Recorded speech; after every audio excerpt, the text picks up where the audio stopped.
Lui, c'est Charles Atangana, premier chef suprême des Ewondo. Né en 1883 dans le village d'Etoudi, près de Yaoundé, Charles Atangana était donc issu de l'ethnie Ewondo. À une époque où le Cameroun était sous domination allemande, il s'est distingué très jeune par son intelligence et son charisme. À 10 ans, les Allemands le remarquent et l'envoient à l'école missionnaire pour apprendre l'allemand. Il deviendra par la suite interprète. Il est aussi le premier Ewondo à être baptisé.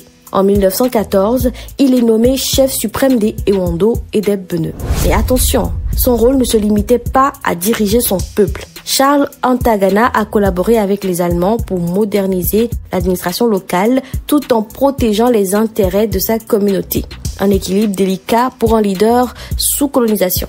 Pendant la Première Guerre mondiale, l'Allemagne perd le contrôle du Cameroun au profit des Français et des Britanniques. Charles Atangana s'enfuit avec les Allemands sur l'île de Fernando Po en Guinée équatoriale.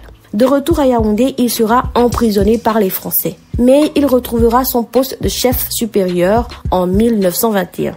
Atangana réussira à collaborer avec les Français grâce à sa diplomatie et à son pragmatisme.